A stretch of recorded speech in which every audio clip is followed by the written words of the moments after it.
गुण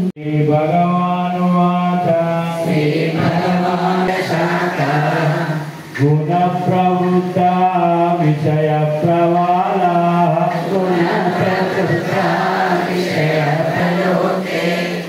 रूपमस्येह ततोपलभ्यते नादिर्न च सम्प्रतिष्ठा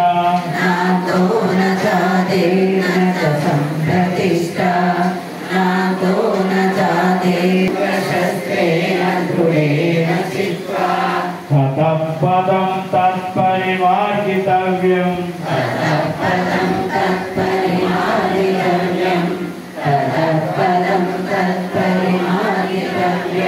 यस्मिन् गता न निवर्तन्ते भूयः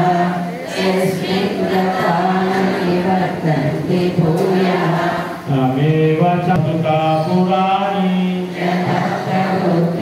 विनिवृत्तकामाः भगवानुवाच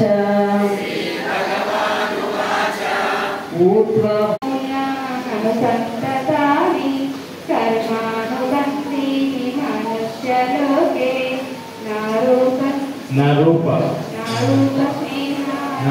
नरूपमस्येह ऊर्ध्वमूलमधःशाखम् अश्वत्थं प्राहुरव्ययम् छिन्दांसि यस्य पर्णानि यस्तं वेद स वेदवित्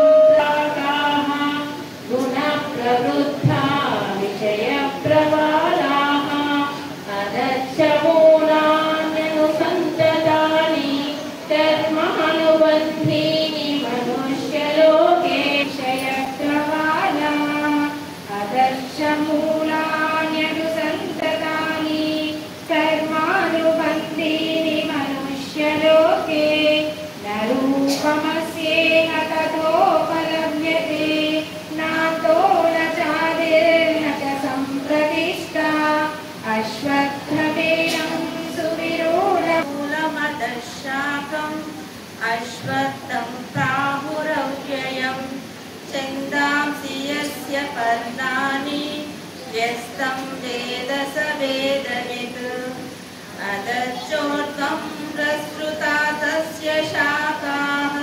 गुणप्रवृद्धा विषयप्रवालाः। 18 రోజుల పాటు జరగబోయే ఈ భగవద్గీత శిక్షణ తరగతిలో నేను కూడా పాల్గొనడం నిజంగా అదృష్టంగా భావిస్తున్నాను.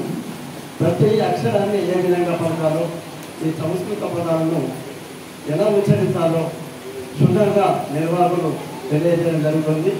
ఇలాంటి క్లాసులు మనం చెప్పినట్టుగా ఎప్పటికీ ఇలాగే నడిపిస్తే బాగుందేమో అనిపిస్తుంది. ఎందుకంటే ఇలా ఎంతోమంది ఇప్పటికే 20,000 మంది అసెంబ్లీ కృప వల్ల స్పష్టంగా చదవగలిగినారు ఇప్పటిదాకా. ఇప్పుడు ఇంకా ఇక్కడ చదవడం వల్ల కూడా ఈరోజు ఇంత స్పష్టంగా కృపని మళ్ళీ ఇలాంటి నిర్వాహకులు ఇంత చక్కటి కార్యక్రమాలు ఏర్పాటు చేసి అయ్యప్ప సేవా సంఘ ఫస్ట్ వాళ్ళు కూడా మనకి దీనికి నిర్వహణ బాధ్యత తీసుకొని మనకు తెలియజేయడం నిజంగా ఎంతో గర్వంగా ఉంది. నాకు చాలా సంతోషంగా ఉంది.